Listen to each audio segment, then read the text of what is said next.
welcome you once again to today's special edition of the tutorial. I am so sorry for coming late. I hope my apologies are granted, please. So let's go straight to business. Once again, I welcome everyone. Today we'll be talking about forms in which living cells exist.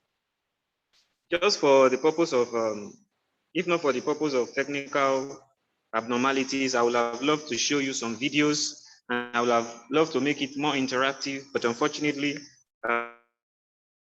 probably by next time, all those will be put in place. Now, we want to talk about forms in which living cells exist. Now, there are 4 forms in which living cells exist. Now, before we talk about the forms in which living cells exist, we should remember that last week we talked about levels of organizations of living organisms. Here we will talk about the cells as the smallest structural and functional unit of a living organism. Then we talk about the tissues. We said combinations of specialized cells form tissues. Then we talk about organs. We said tissues that work together form the organs. Then we talk about the system. And lastly, before we have the organism. Now today we want to pick out the cell and look at the various forms in which they can exist. Now, I have said it before, cells exist in 4 different forms. 4 different forms in which cells exist. Number 1, cells can exist as independent or single and free living organism. A cell can be an organism. Just one cell can exist as an organism. Now, when such a cell is existing as an organism, we call such organism a unicellular organism. We call it a what? A unicellular organism. That is one-celled organism. An organism that has just one cell that can exist independently of every other cell. Now, examples of unicellular organisms or independent or single or free living organisms, we have the amoeba. We have the what? The amoeba. As I said last week, the amoeba is a microscopic organism. When we say microscopic, it means it is very small that we cannot see with our naked eyes. We can only see them by the aid of microscopes in the laboratory. So an amoeba is an example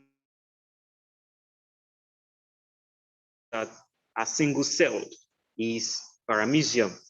Paramecium, we have Euglena, we have the Chlamydomonas, we have the and so on and so forth. Here I've mentioned 4 organisms that are unicellular. I talked about the amoeba, I talked about the Euglena, I talked about the Paramecium, I talked about the Chlamydomonas. Now these are organisms that have just one cell. They have only one cell and they exist independently. When we say an organism exists independently as a unicellular organism, it means all the functions that an organism can undertake, such a cell can also undertake. Example, feeding, that is nutrition, can respond to stimulus, that's irritability. It can grow, of course. It can reproduce. It can move from one place to another.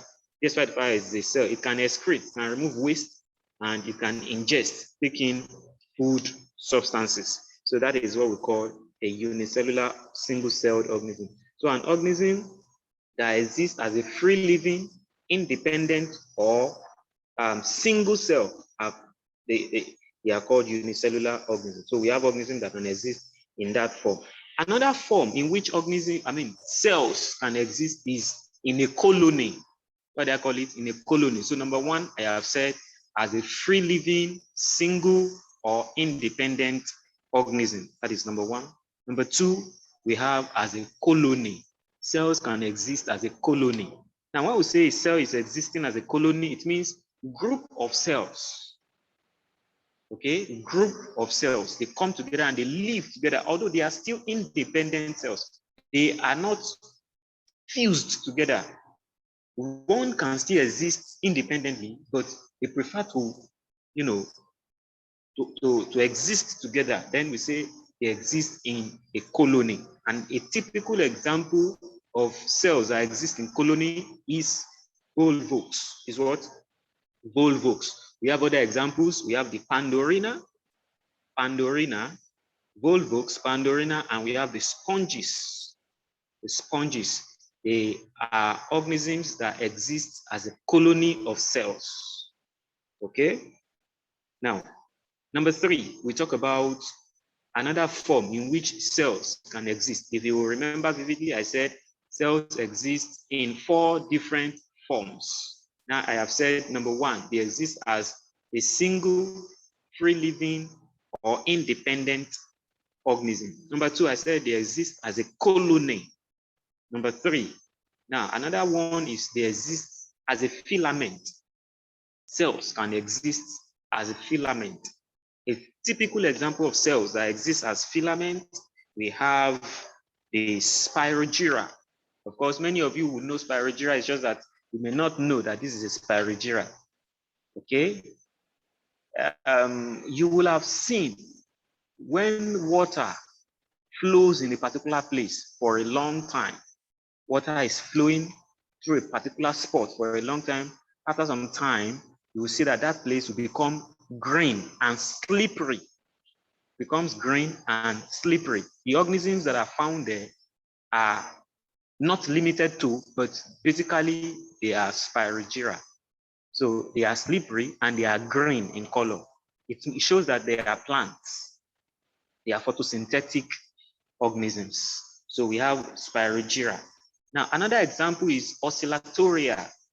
Oscillatoria is another example of organisms that, that exist as a filament. What do I mean by filament? They form a thread-like structure.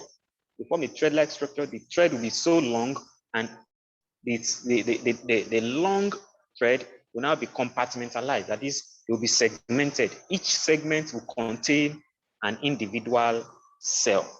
Do you understand that now? So examples, I said we have the Spirogira, we have the Oscillatoria, we have the Zygnema. Number 1, we have Spirogira, Oscillatoria, and Zygnema. Those are examples of cells, of organisms.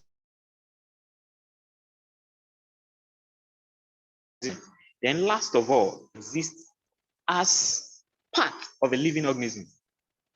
Do you understand me now? Cells will exist as part of a living organism. That is, when you have a multicellular organism now, for example, human being, plant,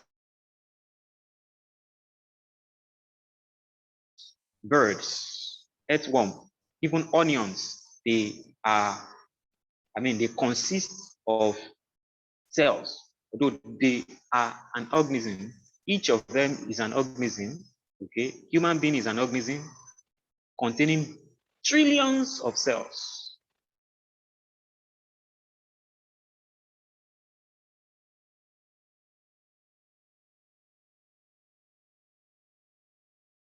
What we mean being part of a living organisms.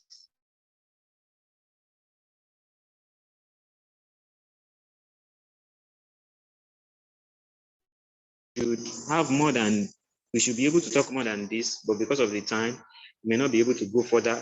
Then by next class, by the grace of God, we move ahead to talk about structures of plants.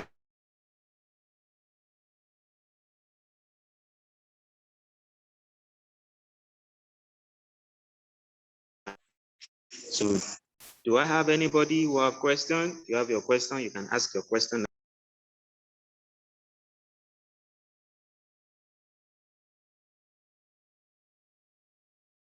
Now.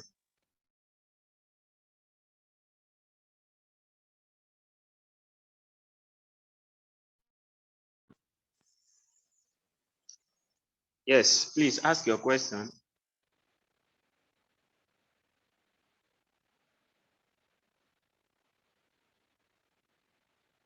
Yes, I can see that Joshua Edema is online. Please, you can ask your question.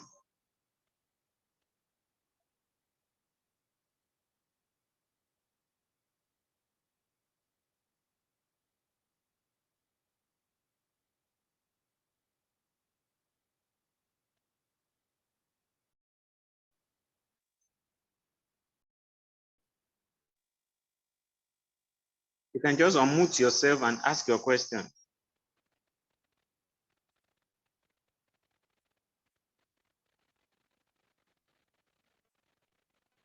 You can just unmute yourself and ask a question if you have any question to ask.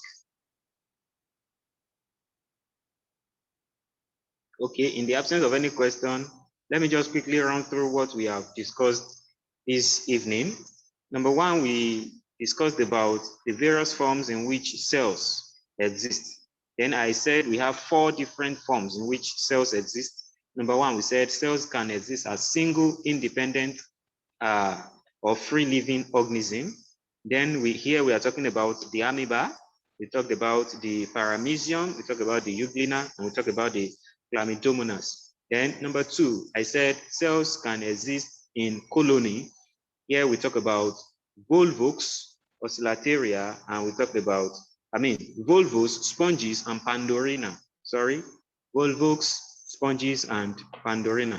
Then thirdly, I said cells can exist in filaments.